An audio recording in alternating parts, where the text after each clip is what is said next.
We are so happy to see you back with us once again for a new episode of Brain Pickers.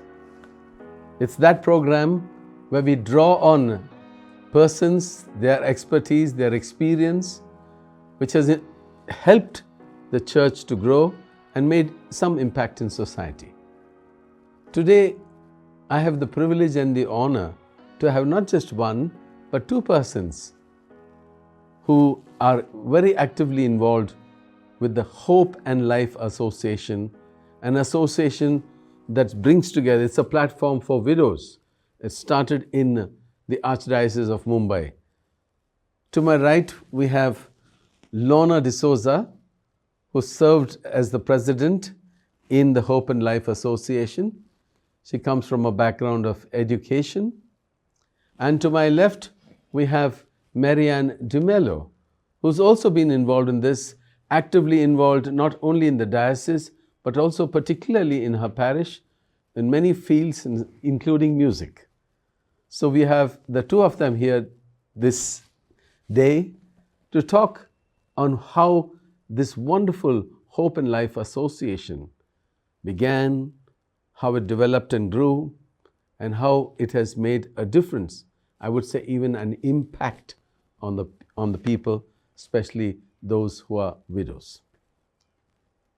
So let me begin by asking you, because you were involved particularly from the early years, and how it has grown in the Archdiocese.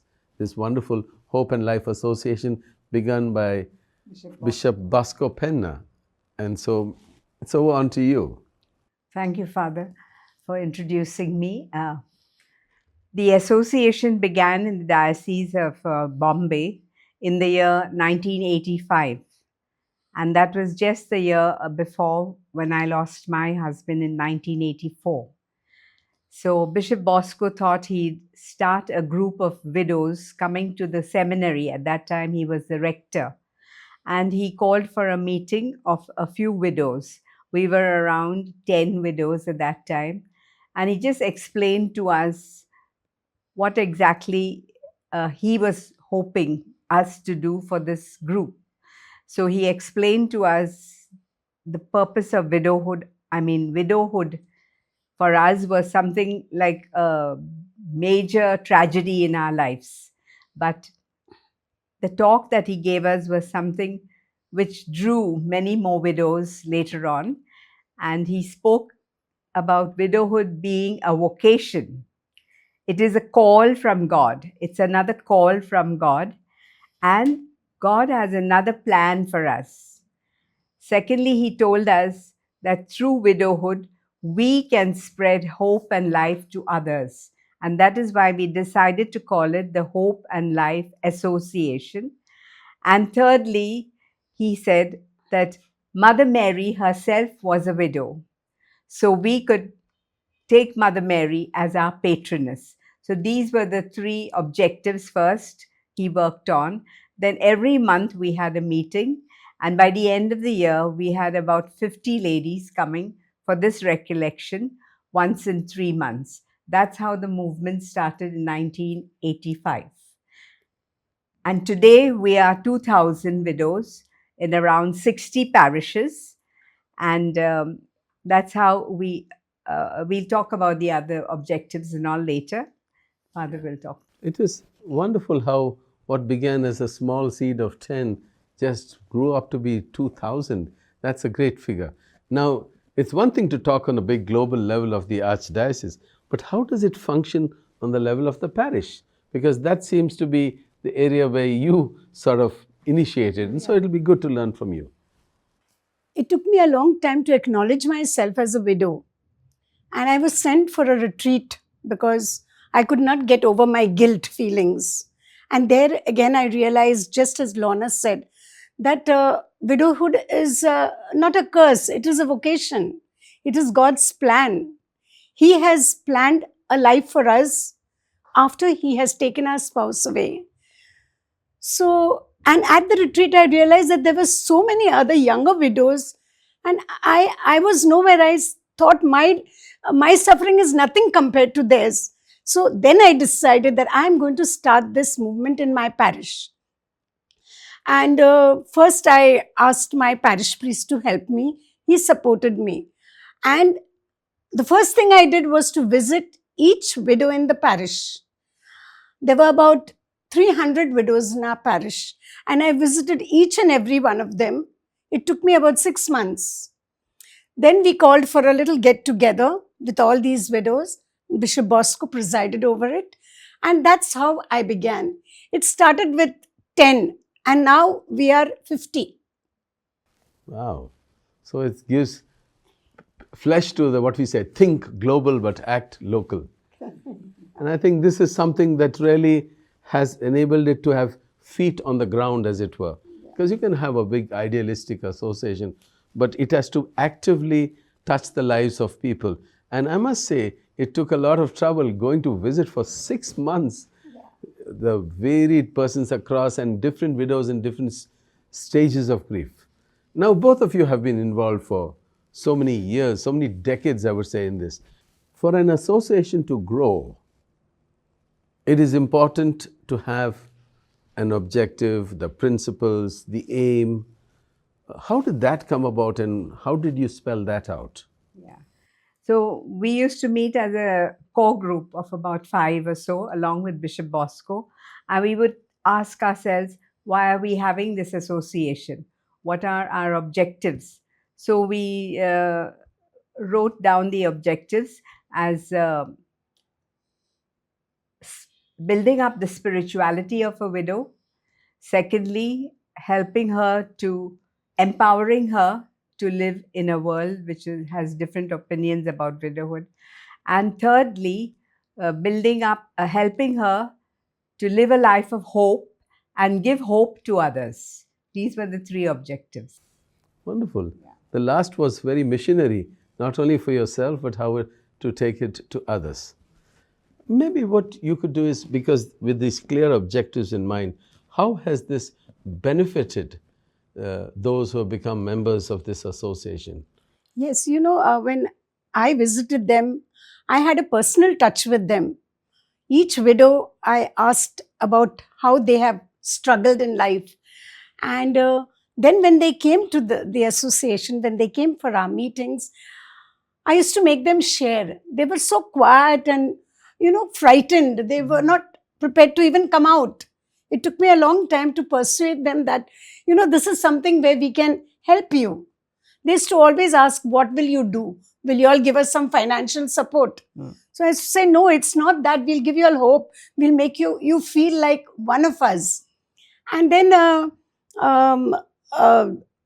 they were very quiet and frightened. And suddenly they emerged, blossomed. We have our own widow choir now. Whenever a widow's relative dies, we sing. Then when we have our parish activities, they are ready to dance and with the plays and everything, ready for anything. Even on an annual day, when we have Hope and Life annual day, they are ready with their dances and costumes. And there is one lady who is 85 years, and you must see her dancing. So they've all blossomed, and they look forward every time to our meetings. I guess your hope in life is being lived out in action. Can you imagine? Because there are some cultures, the moment you go out and dance, they say, oh, this is not acceptable behavior. So while it gives meaning to them personally, it's also challenging some false expectations from society. Because they think once the husband or the wife is dead, then the spirit of the spouse is dead too. Actually, I describe death as a final healing, because you go back into the hands of God from where we came in the very first place. And so, if your spouse loved you to dance when you were alive, I think he would say, or she would say, go on with life. Because we believe not just in death, but life after life. What would you say has, like she shared, of how it has benefited them? Maybe if you give a couple of points of, in your experience, how has it benefited those who have participated in this Hope and Life Association? Yeah. Oftentimes, some of the ladies tell me that, we never knew we had these talents. So it unearthed some of the talents that were hidden or were not allowed, as Father said, they were not allowed to sing, to dance, etc. Secondly, also it helped them to overcome these kind of ideas that a widow doesn't dress up in colored clothes, doesn't dance, doesn't sing, etc. And also it helped them to overcome all these customs and traditions. In fact, I myself, when I was the principal and my husband died, at my marriage time, he presented me a Mangal Sutra because I used to wear saris.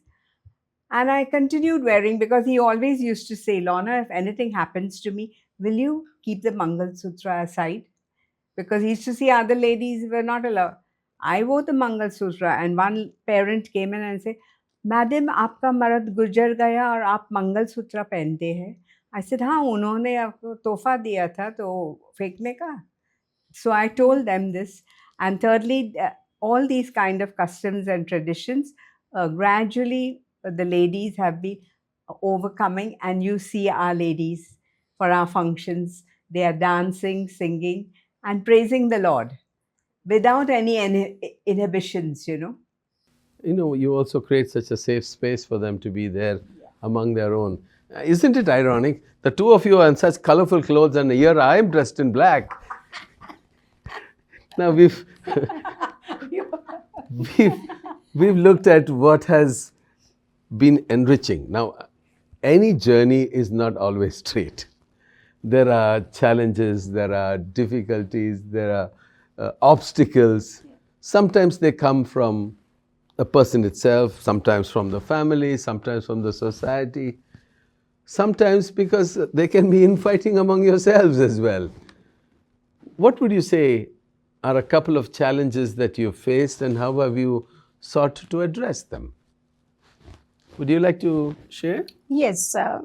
In fact, when I lost my husband, and there were times when I was held up in the office, and as I used to come down, I used to see people looking at me with eyebrows raised, as if to say, you're having a good time at the office, Or I love to dress, so I used to wear colored clothes, sober but good clothes and modern. They say, oh, now she's liberated. Now she can do whatever she wants, And that's the way, this is the small things I face, but I overcome it because I'm not bothered what people say. I do what I want and what I love. And always I think what my husband would love me to do. And I do that.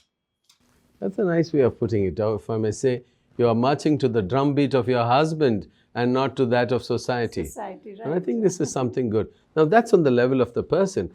What would be some of the challenges you faced on the level of the Hope and Life Association?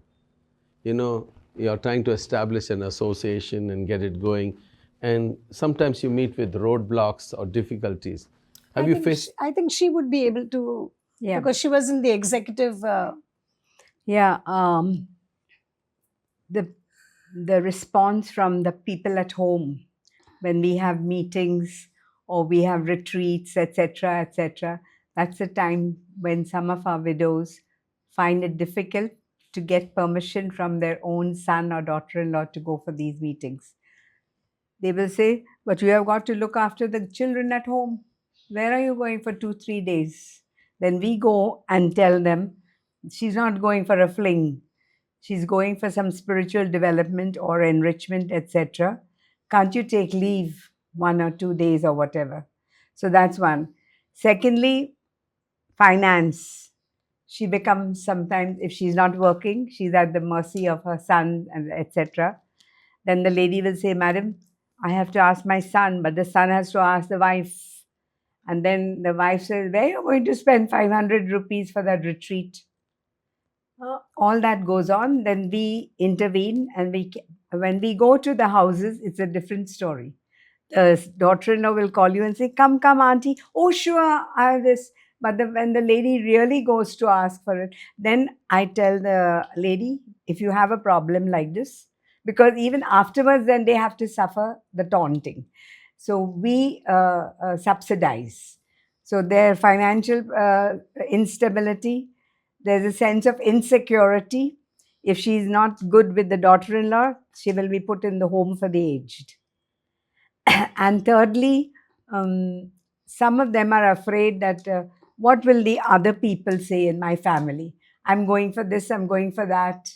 So they're all worried about social, opposition or whatever. So I'm glad what you're sharing is not only for your association, but also for the family members as well as society. Because what society has as customs and unspoken regulations sometimes can be very oppressive. And we must, in our part, learn to stand up for those which are oppressive, but also be grateful for those certain cultural customs that are a way of the community enabling you to mourn and grieve and to come out of the grief. So we must make a discernment between what is helpful and what we must resist. And I think it's creating a new level of consciousness. So from what you say, I think this is one of the marvelous things that your association has been doing both. It's having a dialogue, not only with the widows, but also a dialogue with the families. And I think that is something that's helpful.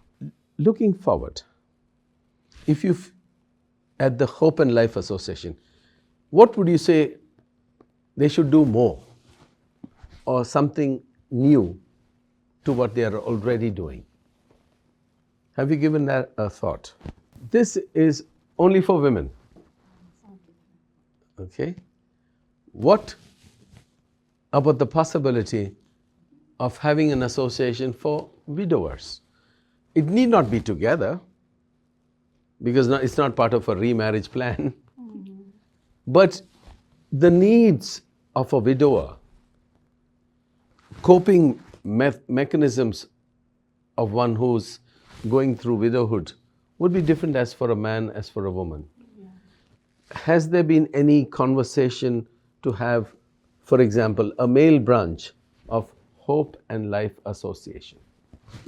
Yeah, I had spoken to Bishop Bosco about starting an association for the widowers, but we didn't want to take up the responsibility because we have enough in our pot for the widows to get. We need more widows. They are the ones whom we are connected.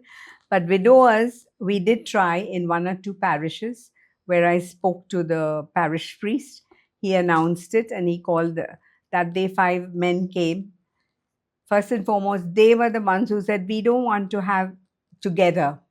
We want to have separately, the men. Then secondly, they said the next time only 2 fellows came and the third time 1 of her. So I kept on asking those guys from another parish. They said, we attended your meetings, but you all have prayers and then you all discuss the woes and all that. But you all don't have anything which will make us do something. So the men said, I said, what do you want to do? No, like if we have to fix up the lights and we have to do something for the church, something to be done with. They don't want to sit and or listen to woes and tales of woe, etc. So they stopped coming. Or if we have some little game and this and that. Anyway, so then I told Father, you're the parish priest, because we have in our pot to look after the widows. But I think that in our parish, we have all these widowers joining the Senior Citizen Association, and they are having a good time. They're enjoying themselves and doing a lot of work there for the senior citizen. So I think that... That's a very interesting point you made. That means they are open to coming together. It's just that the form it takes is not what appeals. Different strokes for different folks. So I think it's important, therefore, we begin to see how it's going to help them, not from a woman's point of view, but from a man's point of view. And those who are listening, maybe this is something that we like to plant a seed so that you might give it a thought and say, what has helped women is something that can help us as men. Now you've experienced so many blessings through this association of 2,000 members. Wonderful. How does one start this Hope and Life Association in other parts of India, in other dioceses? First, we identify the diocese, particularly through some of our friends. Like we have friends in Goa, Dubai, here and there. When they come here, they hear about the announcements in the church. They are widows. So they ask us, we would like to start something like this, etc. Then we ask them if they could contact their bishop first, because there has to be a contact person in there that plays a widow. So that's how we have gone to Goa, we have gone to Dubai, Mangalore, and now Canada. We went to Pune too, also. yes. And since Jeanette had gone for a short holiday to her son's place in Canada, there also she got a group. So first and foremost is we get the permission from the bishop. Then we have a meeting in one parish. And I always encourage our people to give the talk from the church pulpit, because just talking to a group of people doesn't Does work to not help. ladies, because it's their children who should know. Family also. And in certain countries, they need to be driven to that church by their sons, etc., by car, etc. So all that, and it's working fine. Beautiful. So we come to the end. The last is, what message would you like to give to those who are watching? One point, and then we will close. The message that I like to give is, as long as there is hope, there is life. And it was our dear departed Pope Francis. He said, he who has hope in the Lord will never fail, and he will never fail you. He sent that message to us. Oh, beautiful. Oh, beautiful. Something to cherish and hope. And moreover, this year we are celebrating the Jubilee year as Pilgrims of Hope. What would you like to say? I would like to tell everyone who's watching, especially the widows, that with our spouse gone, our life doesn't stop. We have to continue, because it is God's gift to us and we have to live it to the fullest. And what we make of our life is our gift to God.